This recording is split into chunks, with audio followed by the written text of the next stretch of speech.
नमस्कार मित्रांनो, स्वागत आहे तुमचं माझ्या डिवाइन वास्तू टिप्स या यूट्यूब चॅनलमध्ये.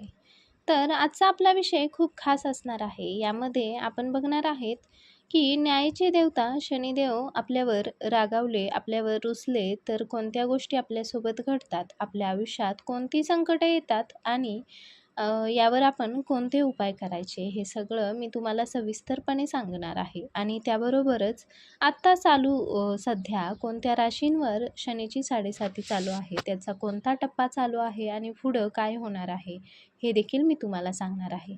तर व्हिडिओ अजिबात स्किप करू नका, शेवटपर्यंत बघा. तर जर शनिदेव आपल्यावर रागवले, आपल्यावर रुसले, तर आपल्या आयुष्यात काही अशी संकटं येतात की त्यामुळे आपण पूर्णपणे कोलमडून जातो. पण एक गोष्ट लक्षात ठेवा, शनिदेव जेव्हा शिक्षा देतात किंवा आपल्याविषयी एखादा अन्याय घडवून आणतात, तेव्हा एकच लक्षात ठेवायचं, ते आपल्यावर अन्याय करत नाहीत किंवा ते आपल्याला शिक्षा देत नाहीत, तर ते आपल्या कर्माचं फळ असतं. आणि आज आपण जाणून घेणार आहोत, शनिदेव रागवले तर नेमकं काय होतं आणि सध्या कोणत्या राशींवर त्याचा परिणाम आहे. शनिदेव हे न्यायाचे देवता मानले जातात. ते कधीही कोणावर अन्याय करत नाहीत, उलट ते सर्वांसोबत न्याय करतात. कलियुगामध्ये शनिदेवाला न्यायाधीश असं सर्वोच्च स्थान दिलं गेलं आहे. पण जर आपल्या कर्मात चूक असेल तर ते त्याचं फळ नक्की देतात. म्हणूनच शनीचा काळ म्हणजे परीक्षा, बदल आणि शिकण्याचा काळ मानला जातो. यामध्ये शनिदेव रागवले तर काय होतं हे मी तुम्हाला सांगते. शनिदेव जर आपल्यावर रागवले म्हणजे ते आपल्याला घडवत असतात, पण हा सोपा प्रवास नसतो. हा प्रवास खूप कठीण असतो. यामध्ये प्रथम आपल्या जीवनात अचानक अडथळे यायला सुरुवात होतं, अपयश यायला सुरुवात होतं. तर सगळं व्यवस्थित चालू असताना कामं अडकायला लागतात. कितीही प्रयत्न केले किंवा कितीही प्रयत्न करा, पण रिझल्ट असा आपल्याला पाहिजे असा मिळत नाही. वारंवार अपयश येतं. हाताशी आलेलं किंवा तोंडाशी आलेलं आपण जे म्हणतो काम आता सक्सेस होईल, पण अचानक त्यात युटर्न येतो किंवा अचानक एखाद्या डील कॅन्सल्स होतात आणि आपल्याला अपयशाला सामोरं जावं लागतं. तर हा असतो संकेत, शनी तुमची परीक्षा घेत आहेत. त्यानंतर दुसरी अडचण म्हणजे पैशाची अडचण येते किंवा कर्ज, लोन अशा गोष्टीत आपण अडकतो. पैसे येतात पण टिकत नाही. अचानक खर्च वाढतो, सेव्हिंग संपतं, कधी-कधी कर्ज देखील घ्यावं लागतं. यामध्ये हॉस्पिटलचे खर्च असतील किंवा खूप साऱ्या अशा अडचणी येतात आणि आपलं सेव्हिंग संपायला लागतं, खर्च वाढायला लागतो. यामध्ये शनी आपल्याला शिकवतात, ते म्हणजे पैशाचं योग्य व्यवस्थापन. त्यानंतर नोकरी आणि व्यवसायात नुकसान व्हायला किंवा बिझनेसमध्ये नुकसान व्हायला सुरुवात होते. जॉबमध्ये प्रॉब्लेम्स येतात, प्रमोशन थांबतं, बिझनेसमध्ये लॉस होतो, डील्स कॅन्सल होतात. मेहनत जास्त असूनही फायदा कमी दिसतो. तर हे असतात शनीच्या 7.5चे संकेत किंवा शनी आपल्यासोबत न्याय करतायत त्याच्या ह्या पहिल्या पायऱ्या असतात. त्यानंतर मानसिक ताण आणि निगेटिव्हिटी याला देखील आपल्याला सामोरं जावं लागतं. मन सतत अस्वस्थ राहतं, ओव्हर थिंकिंग वाढतं, कॉन्फिडन्स लो होतो, भीती वाटायला लागते. हा काळ तुम्हाला मेंटली स्ट्रॉंग बनवत जातो.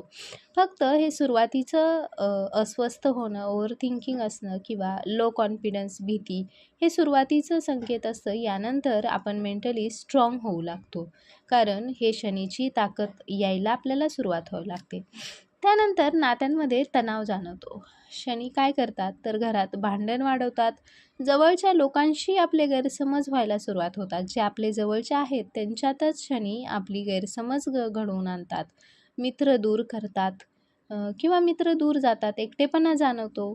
शनी दाखवतात खरे आणि खोटे लोक कोण आहेत. यामध्ये आपल्याला शनिदेव दाखवून देतात की आपलं कोण आणि खोटं कोण, आपलं कोण आणि परकं कोण हे दाखवायला शनी आपल्याला मदत करतात. त्यानंतर आरोग्याच्या समस्या देखील पाहायला मिळतात.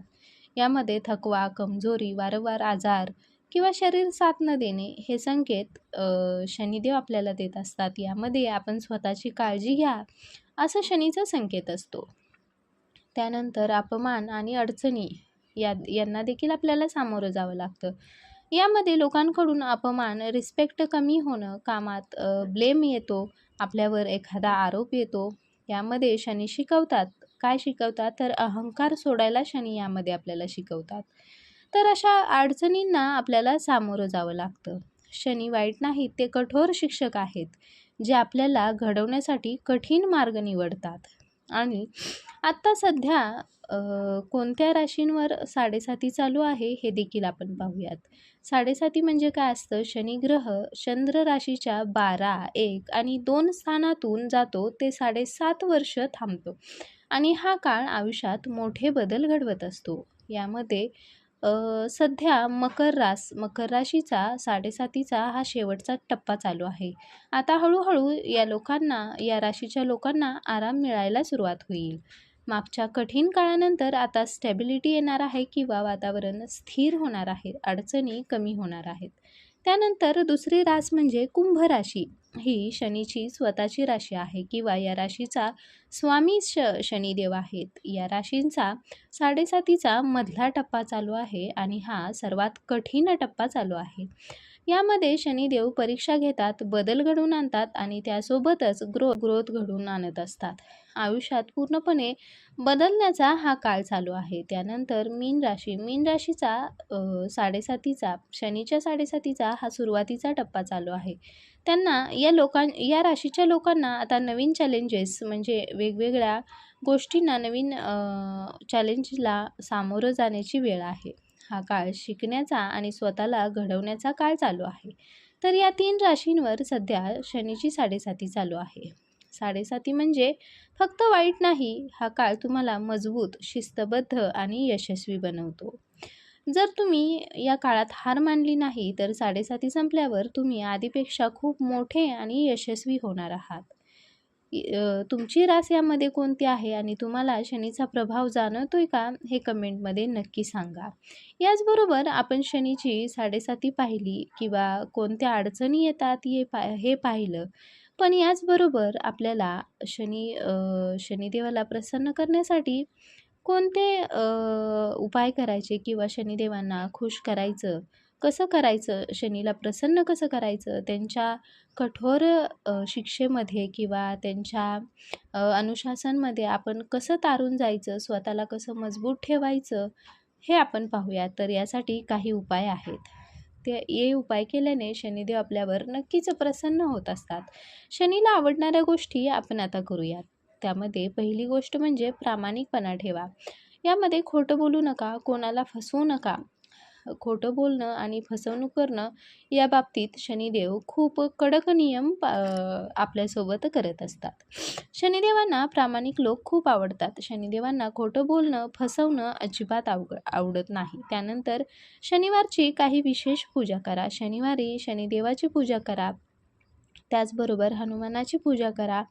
काळे तेल अर्पण करा शनीला आणि ओम शम शनेश्वराय नमः या मंत्राचा जाप करा. त्यानंतर गरिबांना मदत करा, अन्नदान करा, गरजूंना मदत करा. हे शनिदेवाला खूप आवडतं. हे गरजूंना मदत करणं शनिदेवांना खूप प्रिय आहे. त्यानंतर वडीलधाऱ्यांचा आदर करा. आई वडील, गुरु, आपल्यापेक्षा मोठे असणारे लोक यांचा सन्मान करा. त्यांच्या आशीर्वादाने शनी शांत होतात. त्यानंतर शनिवारी काही गोष्टी टाळा.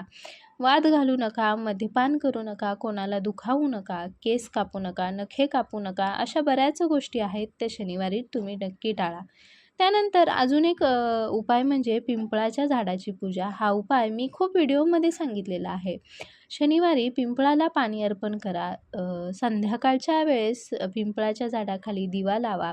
यामुळे शनी दोष नक्कीच कमी होत असतो. जर तुम्ही हे उपाय मनापासून केले तर शनिदेव रागावलेले असले तरी शांत होतात आणि आपल्या आयुष्यात पुन्हा सुख समृद्धी येते. तुम्हाला कधी शनिदेवाचा प्रभाव जाणवला आहे का? कमेंटमध्ये नक्की सांगा आणि हे उपाय करून बघा. शनिदेव कितीही कठोर असले तरी ते आपल्या भक्तांना कधीही एकटे सोडत नाहीत. ते जरी न्यायाच्या खुर्चीवर बसलेले असले तरी ते आपल्यावर नेहमीच न्याय करणार आहेत. कधीही आपल्यावर अन्याय होऊ देणार नाहीत. आपला भार, आपल्या सुखाचा, दुःखाचा भार उचलणं देखील त्यांच्याच हातात आहे. त्यामुळे शनीला कधीही दोष देऊ नका. दोष असतो तो फक्त आपल्या कर्मांचा असतो. शनी हे फक्त न्याय करत असतात. तर तुम्हाला व्हिडिओ कसा वाटला? माझ्या सांगण्याची पद्धत कशी वाटली?